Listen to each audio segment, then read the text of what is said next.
This is the Temple Wildcat Coaches Show, presented by Pizza, Wings, and Things in Temple. Our weekly conversation with Temple Wildcats coach Stewart. Here's our host, Oliver Stone. Oliver Stone here for another edition of the Temple Wildcat Coaches Show. Here with Temple Wildcat head coach, Coach Stewart, after a successful win over the University Trojans, 56-3. So, Coach, obviously, congrats on the win. Thank you. But at the same time, like you say, that 24-hour period, you got to enjoy it and kind of get back to the drawing boards as you got A&M Consolidated coming in. I know they got some weapons. I know it's going to be a tough one. But before, we get into all that, we're going to talk about University a little bit. So, I definitely feel with, 56-3, obviously, you guys dominated for the most part. And obviously, we saw the offense get to going. We saw that running game get back to moving. Obviously, and I feel that makes things easier for your quarterback. Once that running game gets going. So it does. Oliver, I thought we played well on defense, and then offense. We kind of took us a little bit to find our sea legs, but we, once we kind of established the run game, and that's high school football. You know that as well as I do. And honestly, to me, it's any brand of football. You just got to stop the run and you got to run the football. And when you do that, and when you can find some holes and stuff, people tend to loosen up a little bit, and then or tighten up a little bit, and then you kind of open some passing stuff. So I was proud of our kids. I'm not proud of our kids because we won. We still got a lot of work to do. University is not where they want to be, but they're better than they used to be. They're athletic. Coach Smith he's doing the right things up there. He's a couple of years from now that won't look like the same program if he'll stay the course, and so. We probably should have beat them the other night, and we did. And I don't know if we're that much better than they are, 56-3. But it's one of those things where momentum gets to going a little bit. Just real proud of the way our kids played. I fired up at the energy we brought and kind of getting that taste out of our mouth, and just trying to go back to being physical and playing fundamental football. Yeah, I feel like more than anything you could see. Versus last week, there definitely wasn't that kind of sleepwalk come out. I feel like they definitely, like you said, from a loss, you got to be able to grow from it. And I feel like we definitely saw some growth as far as the fire and everything and just the pursuit of our defense and, the blocking that was taking place. And more than anything, what I saw a lot, I have a wide receiver screen out here. You got receivers just throwing great blocks and whatnot. So I feel like all those little things will continue to just carry momentum forward. I hope so. This is an effort game. We always talk about there's only two things you need to bring to the table every single day, and that's attitude and effort. And I don't know why people play this game if they don't want to play it hard, if they don't want to be special. This is a game that truly, truly, truly brings out people that want to be playmakers and that want to be noticed and stuff like that. And so, our motto for last week and our motto continue to be phenomenal or be forgotten. If we're not going to play this game, if we're not going to try to play this game as an individual, as every individual on our team at the very highest level that each person can play it, then you might as well. People are just going to forget your name. And so I think that's if you're an alpha male, if you're a competitive person, being forgotten is one of it's kind of a Jack Handy statement if you sit back and look at it because everybody can regurgitate it and say, be phenomenal or be forgotten, be phenomenal or be forgotten. But if you think about what that means, that's what we're trying to preach is let's do something. There's such a long history here and such a storied program. Is how are you going to leave your mark on it? And going out and playing flat ain't going to get it done. And, and there's 1,000 reasons and excuses why that could happen. I really don't care. I don't want to hear them. I just want we challenged each and every kid to find what his motivation was, what's your why, that kind of stuff. And, I ought to have an honorary psychology degree because it seems like every week we're trying to figure out some new world's problem. But at the end of the day, we are playing a game. This ain't life and death. I think when stuff like Las Vegas shows up, it kind of puts you in place of, people want my job or want some coaches' jobs because we're not playing a game at a high enough level. But, it puts it in perspective. But I think whatever you do, champions are going to do whatever they do. They're going to do it as hard as they can. Yeah, more than anything, feel like you're saying that kind of alpha male approach. Football is a game where, especially I was guy in the trenches. You line up a guy in front of you, who's going to be more man? Am I going to be the man? Am I going to put you in the dirt or you going to put me in the dirt? Right. So I feel like it has to be that approach. Are you going to be able to stop me? If so, come with it. Well, I'm jealous because these kids get to do. If I did what they get to do, I get thrown in jail. It's legalized. It's one of the purest ways to legally physically take out your frustrations on another human being. I mean, you know, if I'm frustrated, I'm in the mall and I just decide to go size some guy up and just slice him in half. You know, just run down the corridor of the mall about 40 yards and slice them up. They're going to throw me in jail. So, you know, I want these kids to enjoy what they're doing, have fun with it, and you know, we had to remind them of that. I don't want them treating this like it's a job. This is my job. It's not their job. I just want them to play a game and have fun doing it. Man, at the end of the day, this is Texas high school football. You know, this is something that, you know, actually, you know, during the Wildcat broadcast, you know, Art Coley has families come in from Utah. And this is their first time getting a taste of Texas high school football at all. Right. So they're just like, wow. Yeah. You know, they're not used to anything like this back in Utah. They actually play something 9-man football. I've never even heard of that. Trust me, I got put on game. It's like 9-man football. Basically, it's the same thing. You just don't have your tackles on the O-line. So you have 3 all. You have 3. You have center, guard. You got your receivers, running backs. You just don't have tackles. I was like, wow. Yeah, trust me, I was like really like in tune. I was blown away. Like, you have 9-man football. You know, it's heard of 6-man. You know, we got that here. At this point, you just gotta want to be different if you got to stay, because I know, like Oklahoma up until, and they may still do it, but about 5, 6, 8 years ago, whatever it was, I went and watched. I went home for Thanksgiving, and went and watched my little cousin play girls basketball, and they still did the three people on each side of the court. You had to pass the ball across half court. You couldn't cross. Like, there's 3 people playing off. There's 3 people that are designated full-time offensive people, and your teammates are on the other end. There's 3 of them that are defenders, and if the defense gets the ball, they have to come passing across half court. You couldn't cross half court. So I sat there and watched it, just completely amazed and intrigued. Wow. But like, you just got to want to do that. You got to be. At that point, you're just holding on to, you know what, we're going to be the one state that does that. So anyway, I don't know what that has to do with the price of rice, but you know, I thought we played well at that. And again, going back to just being a game. I mean, like you said, this is a man's game, and you know, they're young men, but hey, play it with your guts.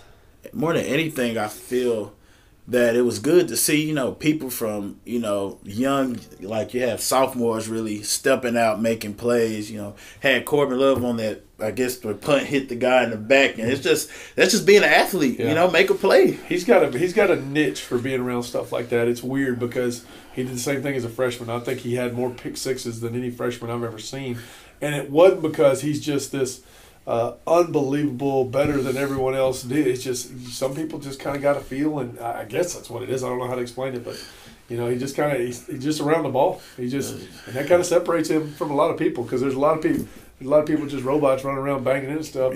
But you know, he tends to be around the football, and I think there's a niche to that. And then you have plays such as that punt return at the end. Nathan Garcia. It was funny. We were up in the booth and we were actually just talking about his dad. And as soon as that happened, he gets the punt and take it to the house. And like, wow. So it's good to see, you know, you got people just contributing all around the board, because that's not going to do nothing but make y'all more of a monster, you know, going forward. So I hope so. Honestly, it's good. I mean, we talk all the time about your obligation to your teammates. I mean, you know, we ask some of the guys that aren't starters to pitch in on the scout team and to, you know, find your role on this team and then do it to the best of your ability. Well, the role of the starters is to obviously be a starter, but it's to try to put, you know, when you can, try to put this team in a position where everybody can play. And I thought the starters did a real good job of controlling a game, and probably a game we should have won. I thought the starters did a real good job of controlling that and taking that and in that way that their teammates could, because that's their obligation to their teammates is, you know, when you get a chance, let those guys play too. They practice just as hard as you do, and they do that other stuff. So, I was just proud of our team effort. I was more proud of our attitude than our just approach to it. I mean, it was more game day like than we've been the last week or so. Well, there you go. It's good to see we kind of got everything rolling here with this test we're going to have with the A&M Consolidated Tigers coming. But after the break, I'll be talking to Coach Stewart about what we are facing this week with the A&M Consolidated Tigers. Oliver Stone back here with the Temple Wildcat Coaches Show, brought to you by Wings Pizza Things in Temple. Back here with Temple head coach Scott Stewart.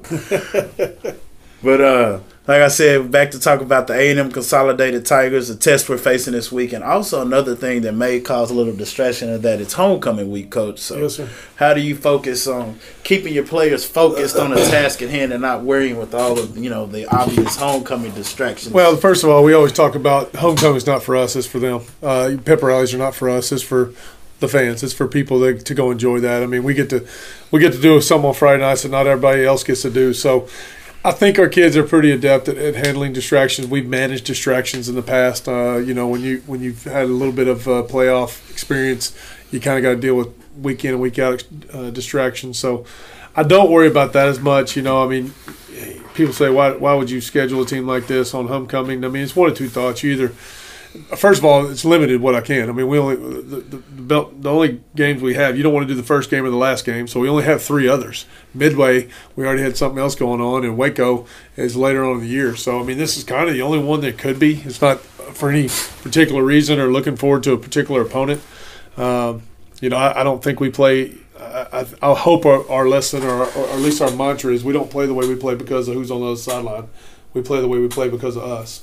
And that's good or bad, by the way. I mean, if we don't play well, it's because of us. And if we play well, it's because we got ready or whatever. So we'll have a tremendous task ahead of us. I mean, they're a state caliber team. They've got a state championship caliber coach, obviously with his success in his past. And so, it's what this district from top to bottom is one of the strongest ones in Texas. And for our listeners that aren't aware, A&M Consolidated's coach, Lee Fedora, he was at Navasota, got them a few state championships in life and took a year off last year and was like, I'm going to go ahead and go to A&M Consolidated. And he's got a nice little steam engine going right now, 5-0, and, got a strong task ahead of us here. So, and obviously I know they got a lot of good athletes, got a great quarterback, got some of those big nasties up front that we always refer to.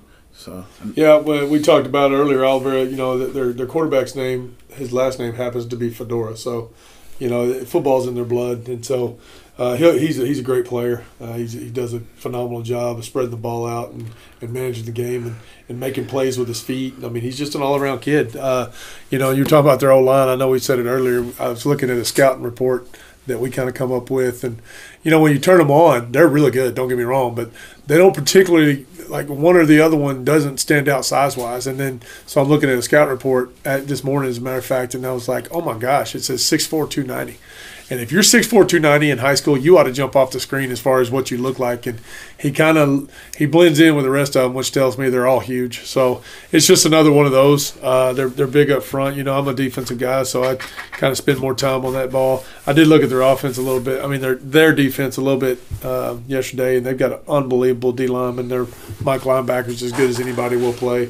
Very aggressive in the secondary. And so it's just – you don't get easy games at this level, I mean, if you want to talk about playing, you're going to have to beat people that are also talking about the same goal. And this is definitely one of those teams that deserves to be in that conversation. They're spectacularly good.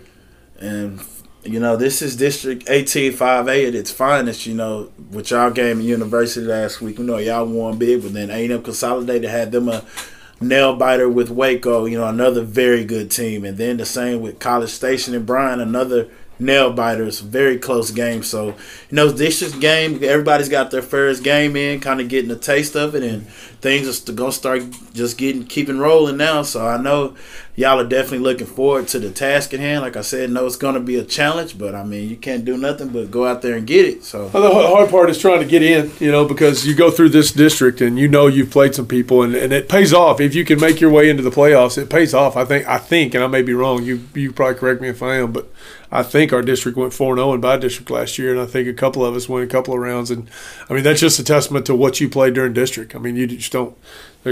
We played teams in the playoffs a year ago that I don't know if they could have won this district or not. You know what I mean? And we're playing people in third, fourth, and fifth round. It's like, yeah, okay, but I know you're coming here at 13-0, but go do what we had to do. And so it's a tremendous district. There's great coaches in this district. There's very, very, very good football players, and this is another one with a big group of them, and they're hungry and they want their name mentioned up there with the great teams. And so like I said, we'll have our hands completely full, but I like those kind of challenges. I mean, if you want to stand at the top, you're going to have to beat people that are that good on the way up there, and I just hope we give ourselves an opportunity to have a chance.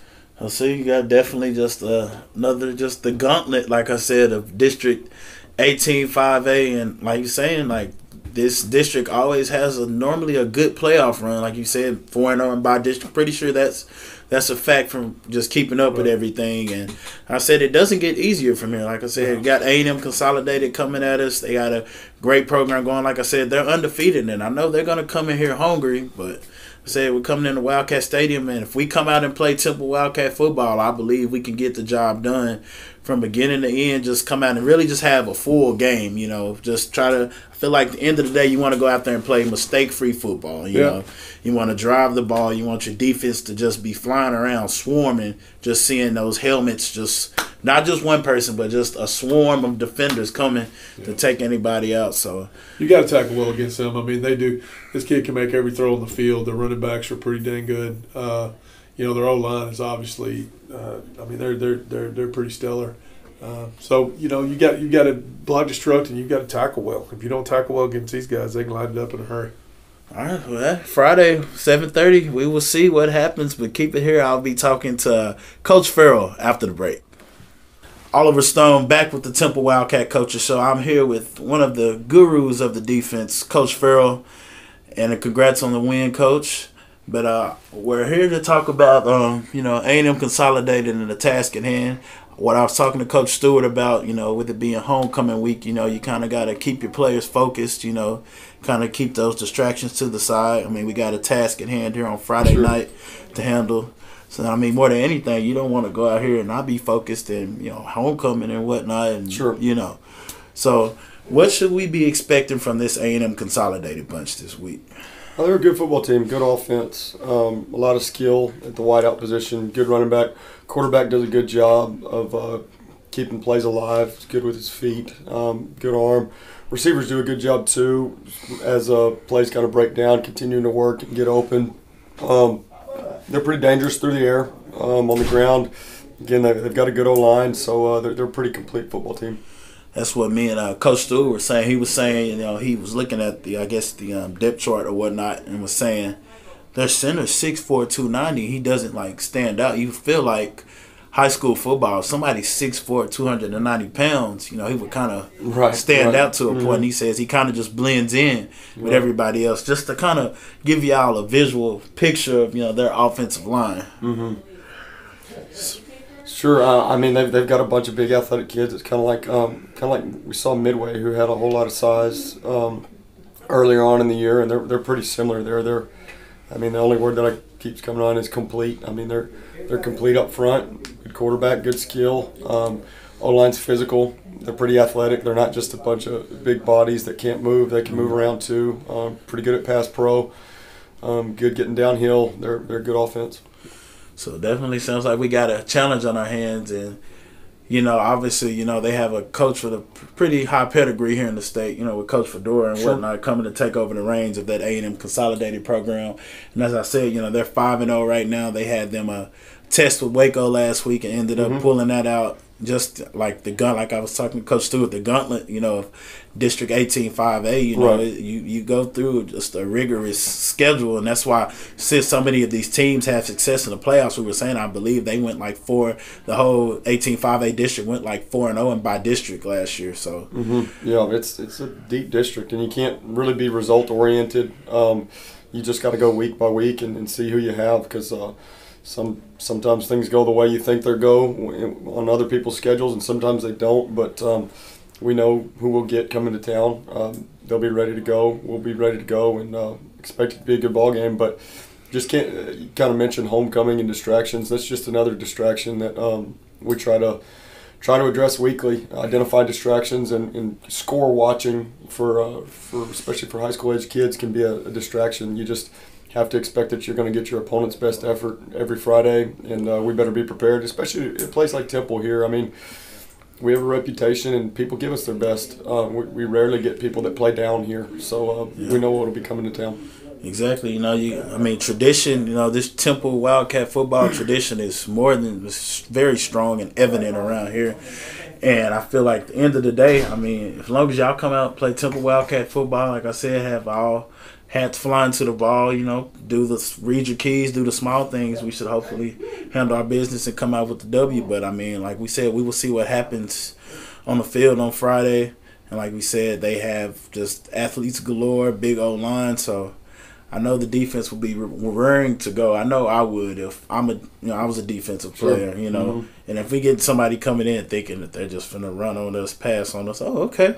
Right. I feel like that's the task at hand as a defensive player, that you have to love. Like, okay, you think you're going to come here and do this? Well, hey, we're going to see, Right. And I know that y'all are going to have a plan in store ready to, kind of neutralize and, get your pass rushers to the ball and, get those headhunters at your linebackers and everything to the ball. Because I feel like the show that we saw Friday was just a display of just I feel like they everybody was kind of playing their role, doing what they needed to do, I feel like it was just a full cohesive unit of, I'm going to do my job, We didn't see any just kind of big plays or anything. Everyone tackled well, and if the one person got to the ball before you know it, 2, 3, 4, 5. And I feel like as a defensive coach, that's what you have to love, Right. And I feel like that's just another kind of a thing of Temple Wildcat football is like it's not just a want. It's guaranteed. Like that's a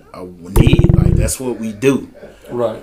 And I think defense, the process of defense can be very boring, very mundane as far as in vanilla, as far as you do something consistently over and over again, and it's not that flashy.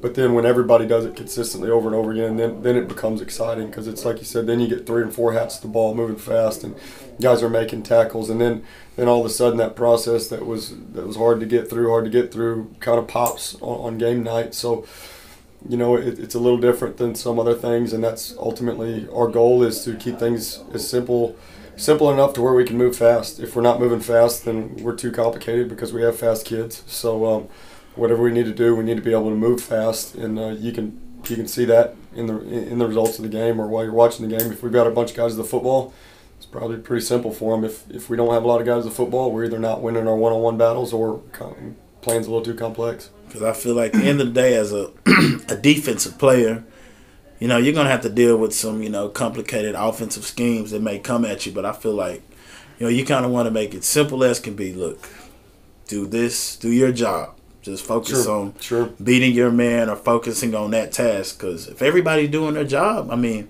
it's going to continue to be what we see. Absolutely. Yep. I think you identify schemes and see where you can put your guys in the best position to be successful, and don't make it calculus.